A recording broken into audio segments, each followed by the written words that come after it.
All right. Welcome to our first half presentation. We are Team Games for All. And our target is creating a more accessible and challenging game experience. So here is our instructor, Hazel Kelly, and we also have two consultants from EA, Kate and Morgan. These are our team members. We have Wei Ling, Nelson, Glendon, Jerry, and I'm Dennis. So our project goal is exploring accessible game design pattern to enable a stronger sense of empowerment and inclusion for players with most likely mobility disability. And for our matrix metrics, we have documentation of proposals, playtesting in different phases, and regular game prototypes. Later, we will give more explanations on these. And next, Wei Ling will introduce the overview of the background. Thank you, Dennis. So I'll introduce the background briefly.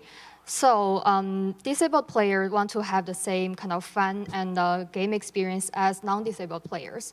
But currently, there are some design mismatches between players' ability and their game control schemes. Those are barriers keeping the players from the desired game experience they wanted. So the current solution is our explicit accessible features, like game offers some accessibility option menus, and implicit accessible features like good visual audio and visual feedback, menu navigation, game navigation, and etc.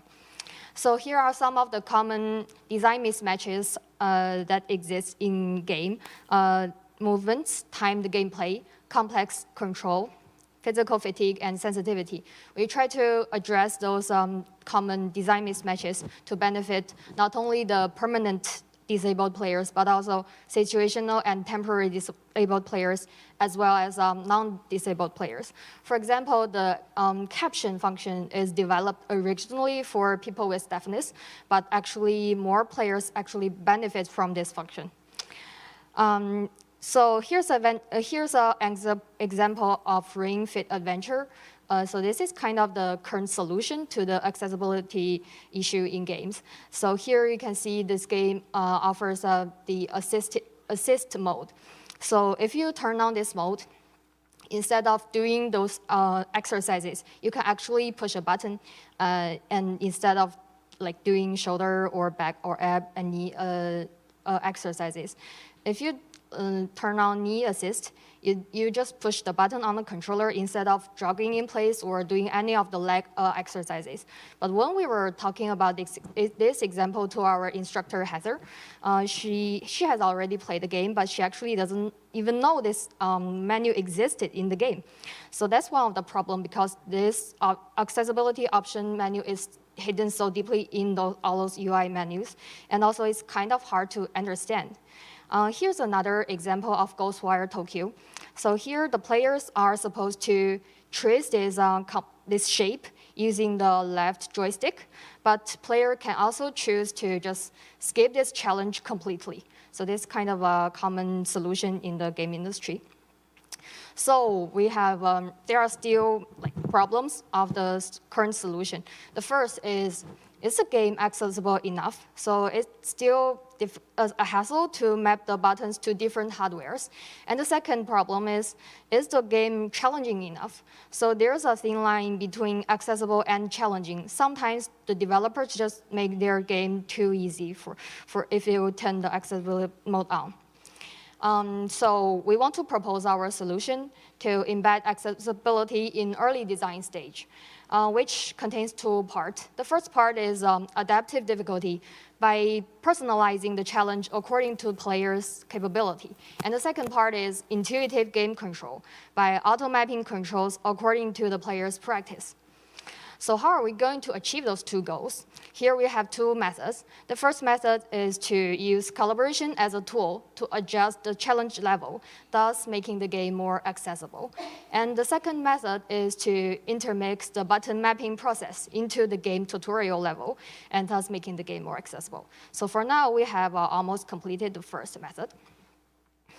We showed our solutions and our game demo to EA Positive Play Group, and their feedback is doing button mapping via a calibration intro level is a novel idea, and they are interested to see if and how it will be fun. Very cool area for exploration to find out.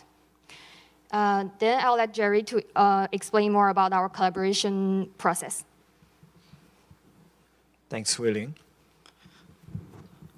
So we use the idea of predictive modeling when building this calibration model. And that consists of two phases, the game phase, the data phase and the game phase. So the data phase is a playtesting phase where we collect data from the players and we analyze the data and then establish a prediction model based on it. And to achieve that, we further divide the data phase into two parts. In part A, we monitor a set of players' behaviors and quantify them into meaningful data. Let's call it X. And whereas in part B, we ask players to complete a standardized task, and we record the score Y as a measurement for their game ability.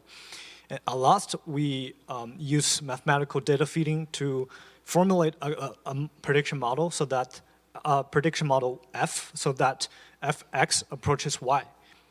And this model will then be used in the game phase. The game starts with a calibration level, and during that, the game will also collect players' data and record the performance, and then feeding the data into the prediction model to predict his or her ability for the game. And then we will adjust the level of challenge according to their predicted scores and the detailed data. And we decided to make an Unreal shooter game as a prototype for this calibration model. And we aim at age 12 plus and specifically includes people with upper body motor mobility conditions. And the main challenge for the game will be the accuracy of control. So, given that we designed the data phase, we designed an FPS-like setting for the data phase. In part A, players are asked to shoot randomly generated targets within 30 seconds. And the targets generate with half a second interval and will disappear after 2 seconds. And then in part B, they're also given 30 seconds to shoot as many targets as they can. But this time, new targets only generate after the last target is destroyed. We count the total number of all the hit targets as a score for part B, and then we create the prediction model based on it. And then in the game phase, the calibration level, also known as the tutorial level, will also collect the data, predict their ability in runtime, and then dynamically change the level of challenge. We have already conducted our first rounds of playtesting for the data phase. We've collected a lot of data, and among them, we found some are related to the player's ability for the game. So we incorporated these factors into the prediction model, and that includes the maximum time interval between two hits, the average lifetime of all the hit targets, and the hit target number as a percentage to all the target number, and the hit accuracy of the player.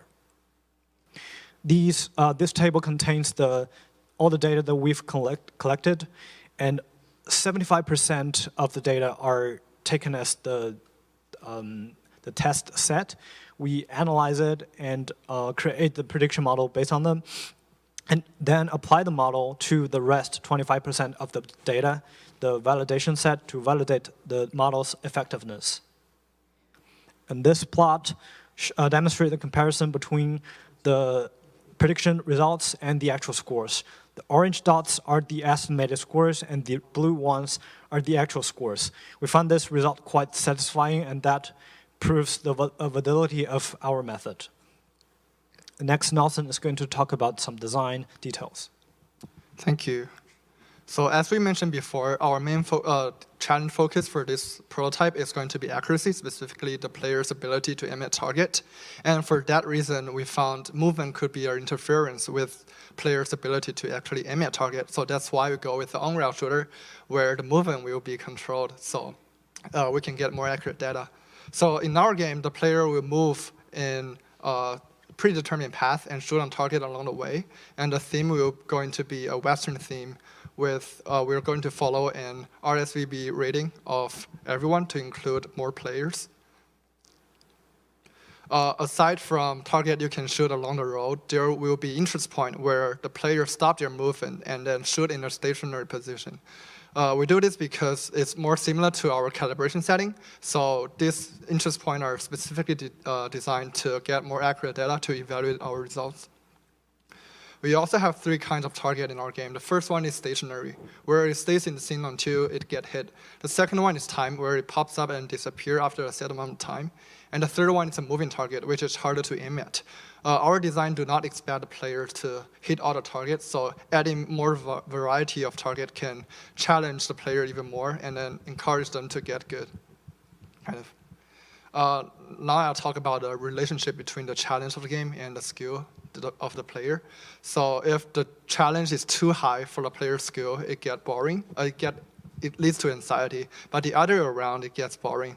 So what we're trying to do is we want to keep the dynamic range of keeping the experience in the flow channel indicated in the graph.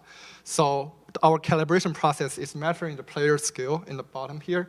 And according to that result, we can dynamically change the challenge in that chart upright.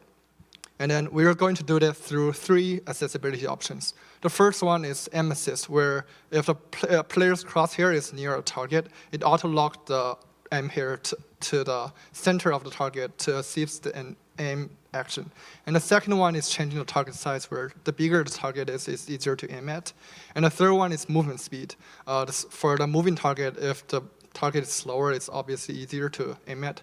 So with these 3 accessibility options, we can make the challenge level appropriate to different players to ensure a good experience. And here are some of our details. We're going for a cartoony, child-friendly look. And next, I'll introduce Glenn to talk about our deliverables. Thanks, Nielsen. So for our final deliverable, we will first have our accessible game design proposals, and the second, we'll have the game production documentation as our huge step. And for the third, we will have 2 to 3 prototypes. For the first one, we will have the calibration, and second will be the auto-button mapping. For the third one, we are searching for some opportunity that we can combine these 2 as a whole. So for the design and process, we have a lot of difficulty and challenges. The first one is that it is so hard for us to find specialized playtesters. And the second is that we may find it is difficult for us to get some certain hardware, such as SIP and PUF. For solve these problems, we have reached out to some local organizations or specialists. We have visited the Intermediate Unit 1, a local K-12 educational organization, and they have the special kind of the disability support classroom. We have visited them and get a base touch of their gameplay, of their hardwares, and of their daily routine. Also, we have talked to Patrick from HCI. Patrick is a specialist in accessibility and disability. He inspired us some potential way of conducting our playtesting and find more playtesters. We are also conducting with some local organizations such as Able Gamers, so to search for some potential playtesters and some potential collaboration. So right now we have 2 potential solutions. The first one is that we are going to conduct our playtesting remotely. And the second is that we may need to make our playtesters wider, such as we may include the people with temporary or situational disability. So for our next steps, first we'll continue to iterate on our first prototype, and second, we're gonna contact potential playtesters to conduct our playtesting. And third, we will continue to design and develop the button mapping level. So here is the basic timeline. We are keeping on track. And I'd love to invite all my teammates back to the stage. So in all, we are Games for All, and we are creating a more accessible and challenging game experience for everyone. Thanks. So we're open to questions.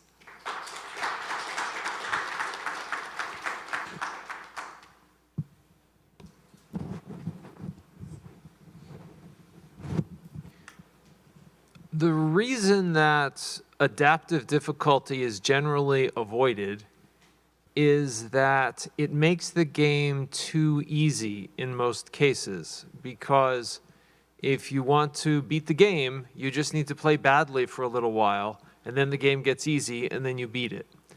So how do you propose to overcome that with an adaptive difficulty system?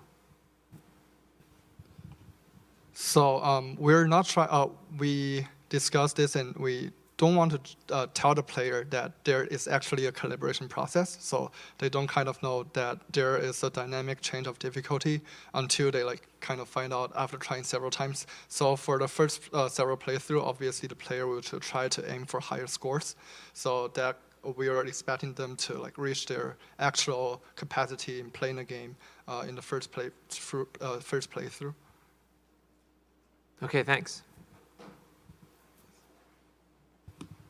Is your model able to tell whether or not you're dealing with a mobility issue or with a skill difference? For instance, in your shooting game, you're saying there's somebody with upper body mobility. And correct me if any of this is wrong. You're saying that someone with upper body mobility can't hit the targets as fast. But what if that's, I mean, what if I'm dealing with a perception issue? What if I'm just not good at shooters? How are you differentiating between that? Or is that outside of your scope? So since we don't want to categorize people, and then, for example, maybe someone who used to play shooter games in the mouth would get like worse when playing with the controller, and some player with upper body disabilities can like use their controllers better than maybe me playing with the controller. So we're just trying to abstract the different players' physical ability or like playing ability to their ability to complete game tasks and game actions. So that is all within the scope. For perception issues, so the first prototype, we're just going to focus on accuracy. So that's not taken into consideration. But in further prototypes, maybe we can focus on the main challenge of like hand-eye coordination, where perception is a huge like challenge for them, and then we can like make a prototype specific to that. We're not considering all the difficulties right now because of the scope. So one prototype will only focus on one challenge for the player, and for the first one, it's going to be accuracy.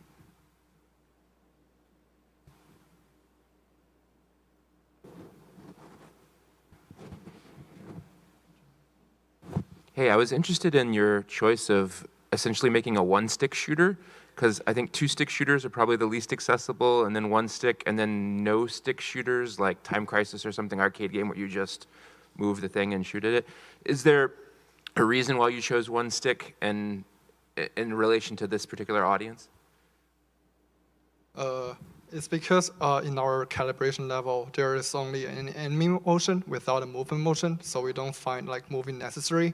Yeah. And so by taking that calibration process into the actual game design, we also don't want like movement to interfere with like the actual shooting and enemy motion to like interfere with our result. Mm-hmm. So taking a controlled movement will fix that. So we don't need another like joystick to control the movement. So we're just going to go for one stick.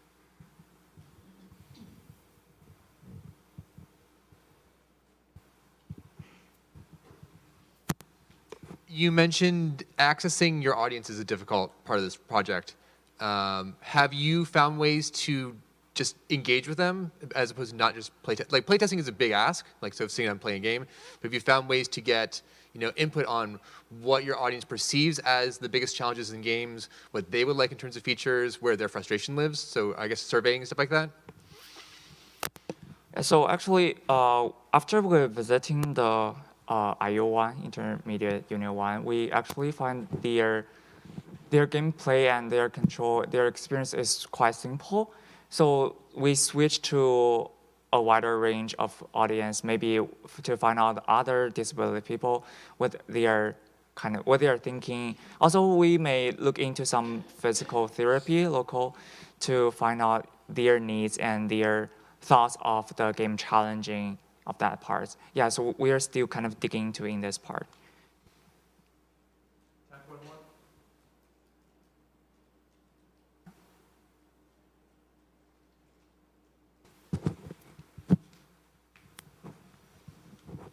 Yeah, so I noticed that you mentioned Ring Fit Adventure of an example of an accessibility menu.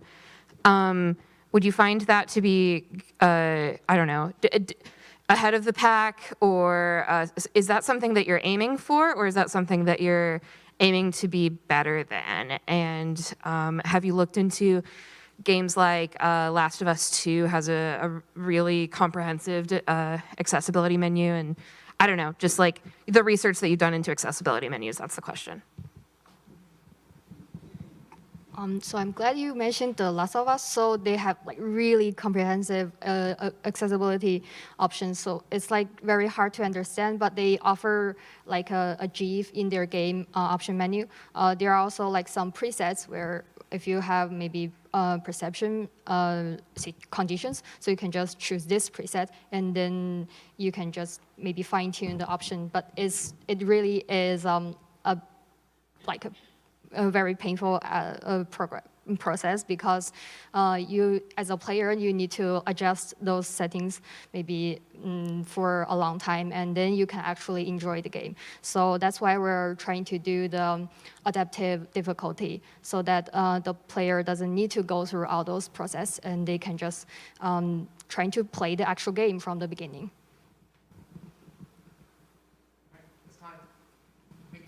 Thank you.